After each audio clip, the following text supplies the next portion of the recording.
And finally, 39 years ago today, the Miracle on Ice was a medal round game during the men's ice hockey tournament at the 1980 Winter Olympics in Lake Placid, New York, played between the hosting United States and the four-time defending gold medalist, the Soviet Union. The Soviet Union had won the gold medal in five of the six previous Winter Olympic Games and were the favorites to win once more in Lake Placid. The team consisted primarily of professional players with significant experience in international play. By contrast, the United States team, led by the head coach Herb Brooks, consisted exclusively of amateur players and was the youngest team in the tournament and in the U.S. national team history. In the group stage, both the Soviet and the U.S. teams were unbeaten. The U.S. achieved several notable results, including a 2-2 draw against Sweden and a 7-3 upset victory over the second-place favorites Czechoslovakia.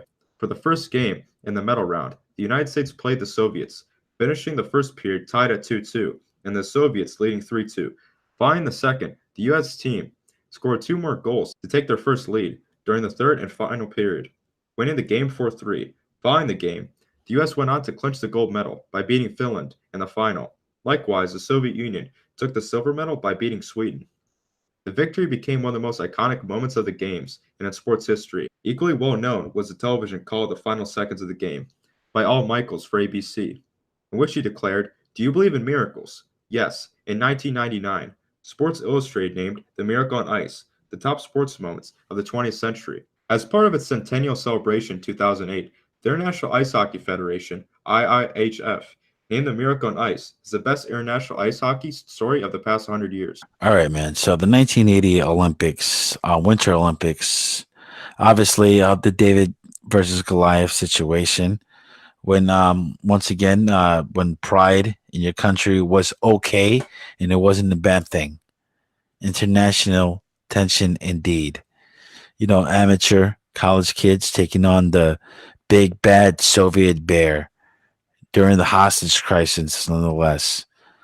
And there was a gentleman by the name of Herb Brooks, the man who didn't give a shit. Was kind of my kind of guy, not politically correct, just a hard nosed coach.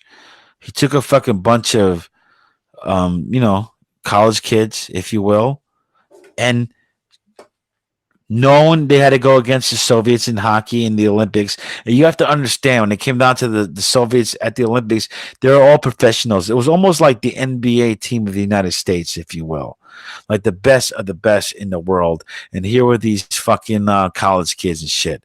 Craig Patrick, Michael Rizzioni, Jack O'Callahan, and fucking Jim Craig, goalie. It had to take away from anybody else that was in that team, but that was the heart and the fucking soul, man. And you have to understand this. I don't want to do this wrong because I'm not the greatest hockey fan in the world, but I do truly respect sports and I truly respect genuine moments, especially in U.S. history. Not to be too biased, but I love world history. But it's kind of cool when you see something like underdogs beat the great big machine, and that's what it was at that time. I said this before in the Bobby Fischer video that tensions were high when it comes down to United States and Russia during the Cold War, the best of the best. Nobody wanted to go to war at this time, but it was like who was better when it comes down to it. And Russia at one point, like I said, United States wasn't so hot about themselves. They weren't so confident at one point because we practically lost and everything, and the politicians that we hired after fucking Nixon and Watergate and fucking after fucking Jimmy Carter not doing what he's supposed to do, we felt like, all right, I guess we're gonna be fucking in the middle of the road, just like a lot of presidents wanted us to be, like just like Canada and some shit. And with all the respect, Canada is the king of hockey, but I'm just saying, not for nothing, dude. Like, we were supposed to be fucking down there in the slumps. In America, we just have too much ego and too much pride for that. So the 1980 Olympics came along, Lake Placid, and the United States hockey team. Like I said, do you believe in miracles? Like Al Michaels said it best. And Chappie, like I said, it was probably a pinnacle of sports in general.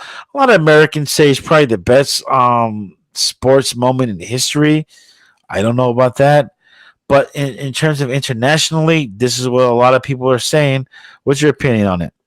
Well, this is obviously definitely before my time, but I do think it's very interesting as all the countries were competing against one another in the Olympics, especially during a time after the Cold War, and especially U.S. and Russia. That's just very interesting. That's just an iconic, not necessarily a dynamic duo, but they're always going to be adversaries, whether it be in the military, whether it Very be in true. knife rink, Very true. whether it be in any sport. So People that's don't. People iconic. don't remember. I mean, I don't know if people remember the old fucking when you go to like in the old arcade, the old that hockey game. Remember like the old soccer game? You twisted your turn, but it was like the hockey version. It was always United States versus USSR. That was. I'm telling you right now. If anybody played that back in the days and they know who you are, Paisan Cakes and shit. I know you totally did. Salute, dude. Trust me. Come on, man. All Sensei, I know you did too. Your wife and shit. Trust me, I know that. And I'm not trying to EJ guitar. I know that you guys did. That's what is so cool about us. That I remember that shit, that USSR shit. And Chappie, I know you're a young kid. Trust me, you're not missing a whole lot. You could probably play better. But NHL '94, oh hell yeah. I'm gonna say this. I wasn't the biggest hockey fan. The Islanders. I was like, I lived 20 minutes from Nassau Coliseum, and I heard about I seen the banners in the '70s, and I heard about the Islanders, what they did. Like I said, before my time as well, Chappie. But hockey used to be great here in the Northeast. I mean, well, excuse me, in New York. I know in the Northeast is prosper. You want to talk about the fucking Sidney Crosbys and all of that shit in Pittsburgh and all the Mario Lemieux and all the great shit they had going on over there and all the Boston Brewers in that era. The Islanders had their thing in the '70s and shit. They were a fucking dynasty, if you will. I remember that. The Rangers won it in '94. That was pretty fucking epic. A lot of guys were finally getting it. Yager. And Yager was the guy, always doing this fucking thing as well. Lemieux, like I mentioned. But when it comes down to it, it was all about Wayne Gretzky, the greatest of all time, the Michael Jordan of hockey. He was the fucking guy. And I don't know too much about hockey, but I want to make sure I do this video justice. And I understand that Gordie Howe was the guy. Gordie Howe was probably like, if Wayne Gretzky was the Michael Jordan, Gordie Howe was the motherfucking Kareem Abdul-Jabbar of shit. He was the end all be all. Like, obviously, Jordan gets all the credit, but if you look at the numbers, Jabbar's the guy. And that's who Gordie Howe was. But Wayne Gretzky is no fucking joke. And he did it for his fucking old country. And he did it for his, he did it anytime he was asked to literally step up. He motherfucking did. And God, I'm telling you, you want to talk about the Miracle on Ice that we were talking about earlier. I remember there was it was supposed to be Miracle on Ice Part 2. And there was the United States versus Canada. And Gretzky was fucking coaching Canada. And we had these pricks like 2-0 or whatever. And these pricks came back and beat us 3-2. And that was the end of that. And that whole dream. It happened once, but when it did happen, it was great. It was awesome as shit. And there's nothing wrong with American pride. Do you agree, chap? No, there's definitely nothing wrong with it. I believe it's very imperative to be patriotic and love your country. And if you don't love your country, you should leave your country, or at least attempt to leave your country. Yeah, well, there's a lot of people who say that and shit like, oh, well, Trump won, I'm going to move to Canada like Amy Schumer and Cyrus Silverman or these other morons out there, these liberals and shit. What happened? They didn't move, did they? They still got multiple homes around the world, especially in America mostly. They can fucking suck balls. But I'm going to tell you one thing. Let me say something right off the back, right? I may not be the biggest hockey fan in the world, but god damn it, though, I think the best movies in the world were fucking hockey movies, right? Everybody remembers, Happy Gilmore was kind of a golf movie, but he was a hockey player. But to me, god damn it, I think one of the greatest movies I ever seen in the world. Now, I always said this before with Heapsack. My favorite movie is Unforgiven with Clint Eastwood. I love Goodfellas. I love a lot of movies. But I'll be goddamned. One of the greatest top fives, my Mount Rushmores of movie has to be motherfucking Slapshot. Slapshot is probably one of the greatest movies of all time. Paul fucking Newman, the crazy ass twins, and it was about hockey. Like, this was great about movies in America and about sports shit. It's like sometimes you may not follow the sports, right? Like I said, I lived a stone's throw away from fucking Nessus Coliseum where the Islanders play. I probably went to like 6, 7 Islander games, but that doesn't make me a fan and shit really. But I did like the local shit aspect about it. But goddamn, I'll tell you this right now: I'm not the biggest hockey fan, but I love hockey movies. Slapshot fucking rules. The sequel, I don't know about so much. You can't shit on the Mighty Ducks. I mean, maybe I'm a little younger, so I remember when I grew up that too. That thought that was very cool. Sequels also sucked, also. But dude, come on, Chappie, you never fucking saw a hockey movie? What about the No, I have Goon? not. Never What saw about the Goon. never saw the Goon? The I Goon have was. not. I thought the Goon was fucking funny. Lee Shriver was great in it. Oh man, like I said, I think hockey movies are probably one of the funnest movies you'll ever see. If Chappie, I'm telling you right now, I think you should start watching some hockey movies after this tonight because I'm saying they're fun. I'm telling you, Miracle on Ice. Speaking of that, another great movie. You know, Kurt Russell played Herb Brooks. God damn it. I love fucking Kurt Russell too. He played fucking, in Tombstone and shit. God damn it. Hell do I know. Oh, hell. He was on that shit. So, so he was like, you'll regret it for the rest of your fucking lives. Herb Brooks was no nonsense. And unfortunately, he died in that car accident. But, like I said, man, hockey. And here's the thing, Canada, we see you, Canada. Trust me, we know you guys are the best. Wayne Gretzky is the end all be all. And people in Europe, obviously, the Finns and these fucking commie Ruskies and all these other people play Switzerland and all that shit. And hockey's not so bad. You know what I mean, Chap? No, I can't relate either. Just way before my time, unfortunately.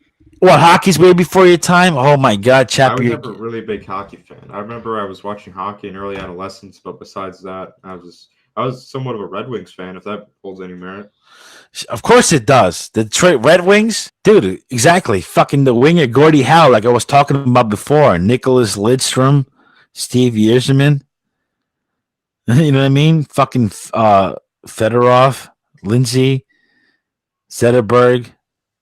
Come on, man. Shanahan and shit. Yeah, these fucking Red Wing guys were no fucking joke. Yeah, but neither was fucking Bobby Clark and Lindros and Leclaire and fucking Grew and Markow, Reggie Leach and shit when these guys were fucking the Philadelphia Flyers.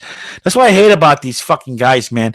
It's like in hockey, when it comes down to it, though, you have to be fucking tough. And I just want to say one thing, though. I know I always talk about the NBA and great athletes, and a lot of people don't give the hockey players enough credit, but these guys are tough sons of bitches, man, when it comes down to it. And especially when you want to, I'm not saying these newer guys are not, but you want to talk about these old guys. They back then, they were all fucking toothless. They played with no fucking helmet.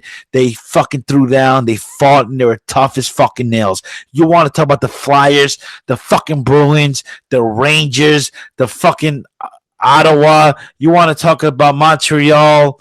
You know what I mean? You want to talk about any fucking team in Canada and shit. No joke. No doubt about it.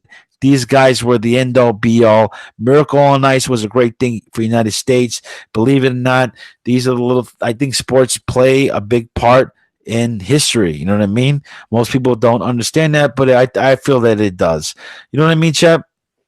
Yeah, I mean, sports is it's iconic everywhere in every country, every state, no matter what. It's something that everybody has pride in, regardless of who argues who or rivals and so on and so forth. And I just think that's it's what we love about sports. It is. Sports is great. Let's move on, Chap.